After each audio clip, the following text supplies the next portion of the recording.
So, welcome to UNESCO. We're here in Paris, very close to us, just a few kilometers away. Member states are meeting at COP21 to negotiate, one hopes, a very strong agreement on the climate.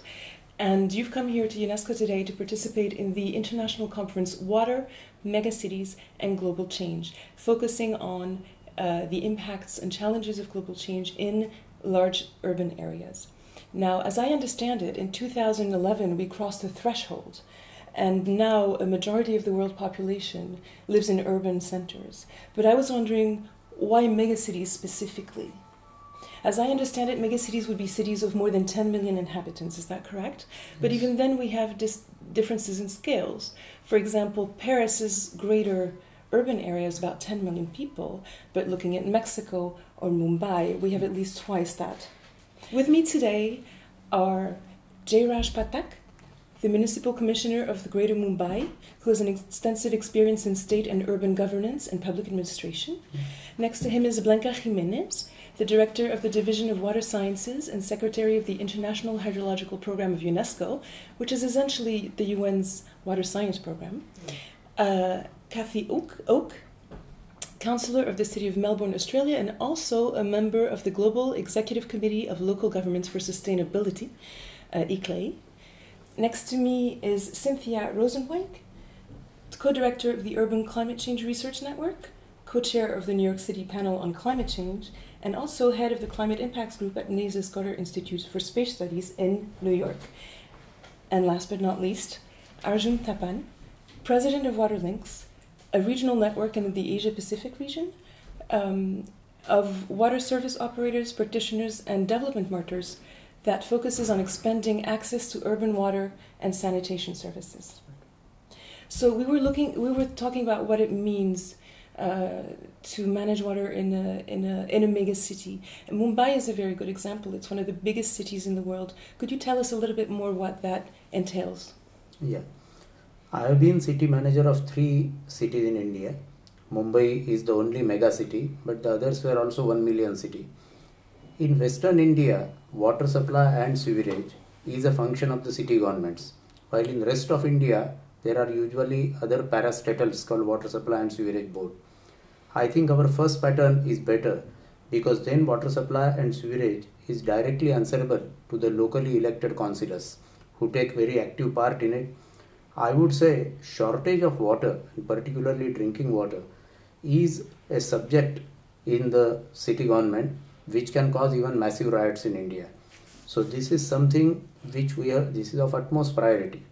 Fortunately, all these 3 cities where I worked, they were at a lower level than the mountains which were nearby the cities.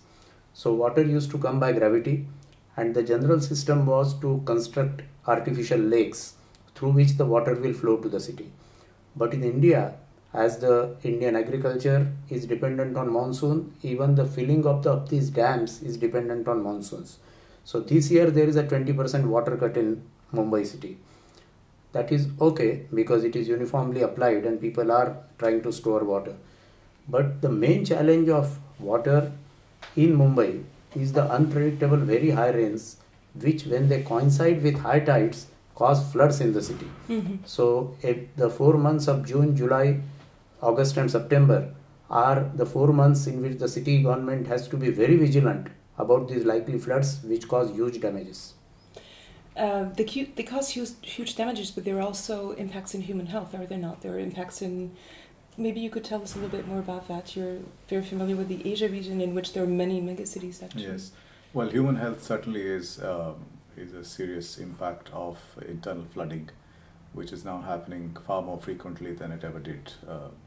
Manila, where I live, has got 17 municipalities. One of the problems, this is a governance problem, but it also has important operational impacts in the sense that all 17 of them are elected mayors, and more often than not, they do not coordinate with each other on cities, on the services that the cities are providing to the citizens, civic services, civic infrastructure. So you have issues when it comes to very heavy rainfall, unseasonal rainfall. And that's happening a little too regularly. And we are including the 37% of Manila which lives in slums and poor areas. They are the biggest sufferers, if you like.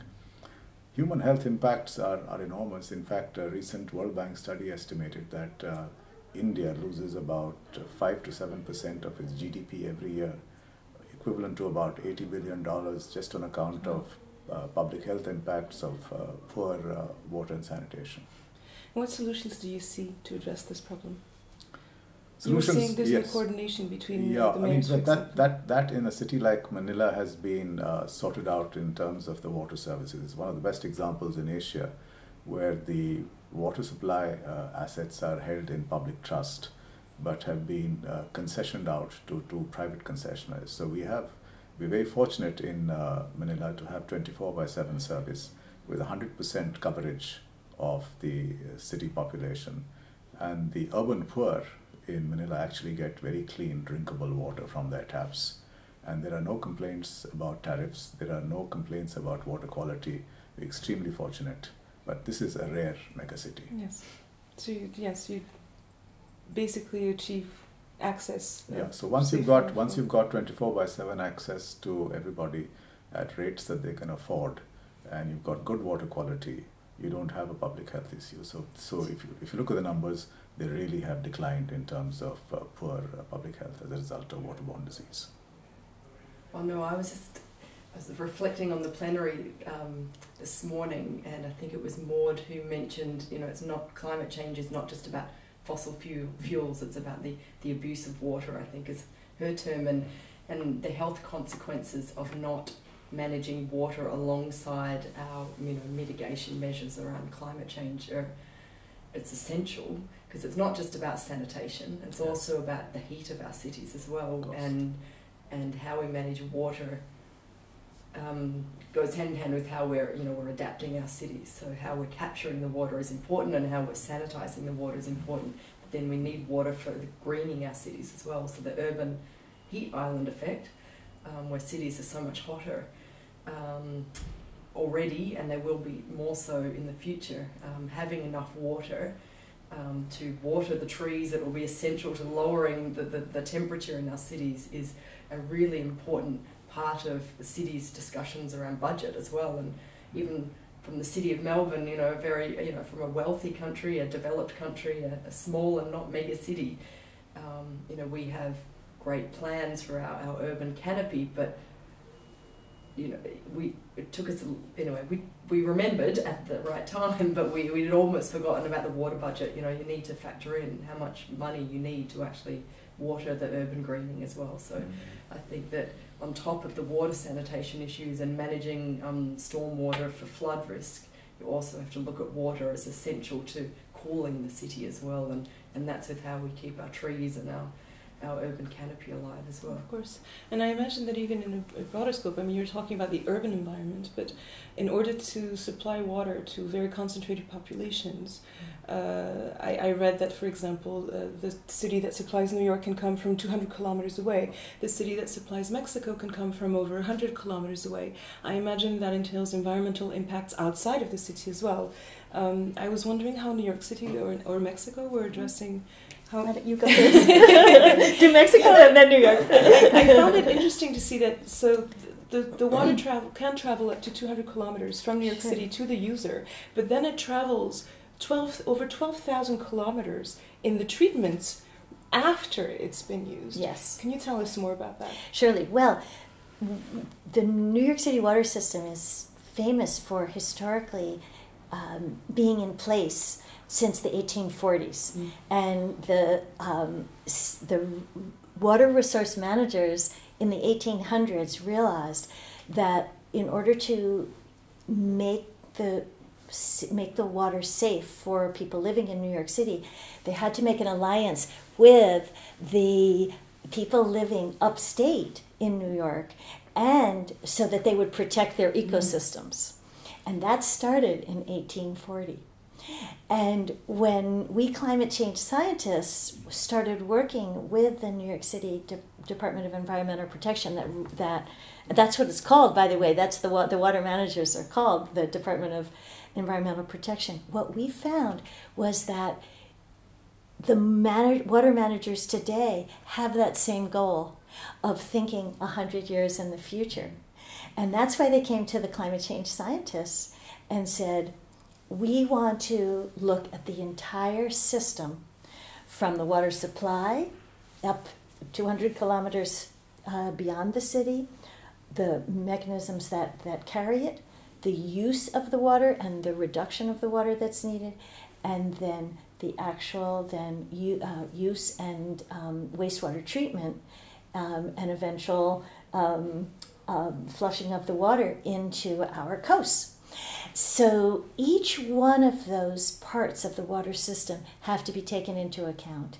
And in every part of that, we have to be managing the stresses of today that the colleagues here have been stressing, but at the same time realizing that the climate change is going to be increasing the stresses on the systems. In the Urban Climate Change Research Network, our urban climate science team of authors, in our assessment report on climate change in cities, they identify, first of all, higher temperatures, which are going to increase evapotranspiration rates. On the precipitation side, the projections are for increased heavy downpours, which many cities are already seeing. You've mentioned that in Manila. At the same time, with the higher evapotranspiration rates, there's going to be more droughts and more floods. And the final one for all coastal cities, the interactions with sea level rise, coastal flooding will be exacerbated, but also that saltwater intrusion into the aquifers. So it's in that context that New York City, Mexico City, all of the cities that are represented at the Megacity conference have to be managing the challenges of today, but planning for the challenges of the future. Okay. You brought up an interesting point of the city management actually going to the scientists and to get answers to be able to plan for the future. It seems that we are in a key moment right now. Megacities are booming. From what I understand, there are about 35 megacities today, but by 2030 we can expect to have over 100 megacities. And the population of these megacities is going to double in that time. As you've just explained to us, the water management in these urban areas is extremely complex.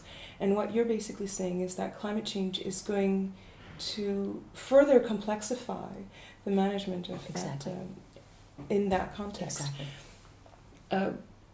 So, Blanca, since you are managing the UN's water science program, what answers can we provide to them to help them make the right policies? First of all, we can help to build a network, a platform to exchange different points of view, different information. But also, I think, and listening to you, we can promote to think more about the future. And now I will come back a little bit to my origins. I'm from Mexico. And while I was listening to you, I feel that I was already living in an area that is already in the future. Because in Latin America, we are already at 79% of people living in cities. And Mexico City is 82% of the population of Mexico lives in cities. So we are already facing the future that you are threatening. And what we are seeing is not only a water problem, is solid waste problems, is a problem of pollution, and the solid waste problems, the air pollution problems are linked with the water quality issues and also with water availability. So we need to think about water, we need to think how we can better manage water, but we need to think in two other things, and I'm convinced that is something that science could also promote this new thinking and future thinking, it is okay that we're living in cities? Is that the way to go forward, or it's not? Because so far cities, it's a lot of people, a bunch of people, living in a very small area, demanding water, energy, food, but also releasing wastes. Mm-hmm. And we're not being able to manage that. I don't know if we're going to, we can think about innovative solutions and greener solutions, but that's the way to go, thinking on how solving problems that we're creating. Shouldn't we thinking also of a different way to produce cities? Now we're talking about the new concepts of cities, not only these cities very, very Vertical. condensed, but we're thinking about these urban areas, combining with rural areas, or these cities that are aligned through rivers, which pose different solutions, different challenges, but we are not thinking on this approach. I think that the water people, we need to think on water, but we need to first think on people and society. So we need also to be out of the shell of the water, thinking what do we want as society? Which is the best way to be in the future? Is cities? I'm maybe it is. I'm not saying no. It's not. What's the alternative? But we need to think as well on those things. As an Indian, which is a low-income country, I would say that our development model, I often visualize as a 3-layered cake. The first layer was the primary sector. Even our northeast, which is today underdeveloped, their per capita incomes at that time were higher than Kerala, which is today a relatively developed state. Then the second layer of the cake is the secondary sector, that is the industries. And the third layer is the tertiary sector. So, in Mumbai, even a slum dweller is assured of his daily bread and reasonable water. In rural areas, or say deserts of Rajasthan, or in the poorer areas of UP, he is not even assured of the bread or water. So in Mumbai, nobody starves or nobody gets inadequate water even for drinking, although there may be vast differentials. That is why a large number of rural Indians are migrating to urban areas. Of course, Mumbai city, now the land has become very costly. So now population is increasing in the cities which are sister cities of Mumbai, surrounding Mumbai. They are growing faster than Mumbai city itself. That is what is happening. The metro area is growing faster. But I think this is something which we can do nothing about. Because in the rural areas, people are worse off. That is why they migrate to urban areas. Right, you can't exactly reverse the trend because people are coming to cities for economic opportunities, economic reasons to better their lives. And also because I suppose cities offer opportunities in terms of services that are provided. But I think what Blanca is saying is that maybe we can't stop cities altogether, but we can rethink cities. And at the scale that you are all working at, do you not have opportunities of thinking about redesigning the city? I mean, you're working at a scale that is unprecedented. About the new urban design, I would say that the growth of information technology has created an opportunity in India where living in Mumbai or Delhi is no longer economically beneficial, because wherever there is a good bandwidth, IT is successful. So when there are Mumbai prices are real estate prices are 10 times more, people naturally prefer to go to suburbs of Pune. So the best computer science or IT jobs are coming in these new towns which are not exactly very large cities. And that is, I would say, a very good trend, because then you can plan for the city, because they have come more or less on virgin lands. Although they have incidentally come near cities which are on the border of becoming megacities, because you require very educated, good manpower there. So Pune, Hyderabad and Bangalore, in that Hyderabad real estate prices are the lowest among the three. There the suburban growth could take place in preference to Mumbai or Delhi because of this information technology. So you can create incentives. So because since the real estate prices are low and bandwidth is the same, people prefer to go to these places. So perhaps these new technologies and new initiatives in science and technology which come will attract people away from the very large megacities. Kathy, sorry, I think your network focuses on the cumulative impacts of local actions? ICLEI is, it's all about joined up local government, and we've been talking about what can cities learn by being at a conference like this or being at COP. And I guess I see it from the other way around, that ICLEI members, which is hundreds around the world, are showing how cities could be and how cities should be in the future. But one of the things that is perhaps lacking with many cities in the network is either national leadership or access to finance or access to technology. And I think that the reason that the ICLEI would support a Megacities conference such as this one, and why we have a huge number of mayors and city representatives at COP21 at our TAP pavilions, that showing these are the solutions. We have the solutions. We'll get them quicker if you help us, if you help to finance the cities of the future. We can go about it ourselves slowly but surely, but one of the issues at the local government level is finance and our constrained budgets. But we are also expected to manage so many different things. So when it comes to water and climate change, many cities know what needs to happen, but we certainly need support. But the visions of cities of the future, I think that we've seen that in our network. Okay. There's a lot of amazing things happening all around the world, whether it's in the north and south and developed or developing cities. There's amazing examples, and so we're here to say, work with us and help us to realise the potential. I think what we need, as I said this morning, we need budgets, yeah. We need timelines, we need responsibility centres, and we need action. Yeah. What do you mean by responsibility centres? I mean, somebody's got to be accountable if something doesn't happen. If Bangkok continues to subside, if Jakarta continues to subside because of saline intrusion, because of aquifer exploitation, somebody's got to be responsible. Yeah. You can't throw up your hands and say, I'm sorry, this is a megacities, problems are beyond me. Well, because then behind that people are suffering. Exactly. There's a human cost to all this. And again, to go back to what I was saying this morning, a large percentage of the population, certainly in Asia, of these megacities, are poor. The impact on them is very, very hard, and you cannot say that just because they're poor or they're too many that I can't do anything about them, or that their lives are not as valuable as yours or mine. Mm-hmm. You have to carry them with you, because as Jairaj said, they are contributing to economic activity in that megacity. They're part of your social system. But I think this, what has been mentioned by ICLEI, it's the local policies are not really matching with the national policies, and there is a big problem. When it comes to water, it's clear, as we were mentioned on these examples.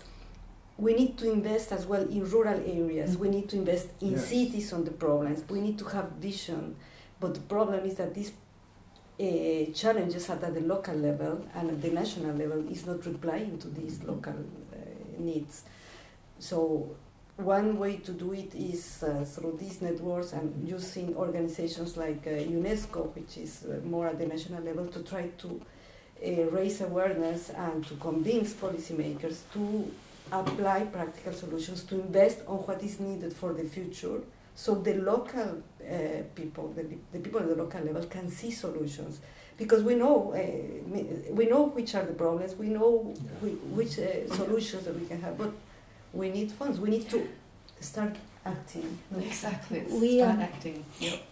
Another group that we feel is extremely important to engage with in cities all around the world are the researchers and the scientists, and building the capacity for local knowledge. That's really the goal of the Urban Climate Change Research Network, so that every city has an ongoing relationship with the knowledge providers, because with climate change, everything is changing. No solution is going to be good once and for all. It has to be an evolving set of flexible solutions. And in order to do that, we have to really strengthen the researchers, the scientists, but even and their interactions with the decision makers who are going to be making those responsible decisions. I'd like to just pick up very quickly on Blanca's point about the relationship between the federal government and the local governments, for example. I think it must be a very short-sighted federal government that wants to kill the goose that laid the golden egg, because most of these cities, megacities, as I said earlier this morning, are very large economies on their own, and they contribute significantly to global and certainly country, if not regional, economic activity. If you are going to neglect these megacities, you're basically going to be eroding economic and social growth in some very important parts of your country or your region. So what are we hoping for? You've all come here today to this conference. The conference is bringing, who is the conference bringing together actually? Policymakers, representatives of cities, scientists, water utilities, financing organizations. And at the end we're going to end with a declaration, which we have been building during all this last year, in which we are presenting the main things on what we believe on and what we are looking to do in the future. So we are really convinced that we need to increase resilience in cities, that we need to start acting, and we need to build a network, a platform to share experience and to exchange what we know. As one of the organizers said, this conference is made up of the water family. Yes. And each part of the family, families are made up of lots of different roles, and each part of that of the water family has to come together to adopt those objectives and adopt and implement. And to start now. I think that's another part of COP21 and being here in Paris. It's no more, we're going to do this in the future somewhere over there, some later on we'll think about climate change. No. Now. It's now. Yeah. All right. Well, thank you very much. Thank you all for coming. Thank you. Thank you. Thank you very much for this opportunity.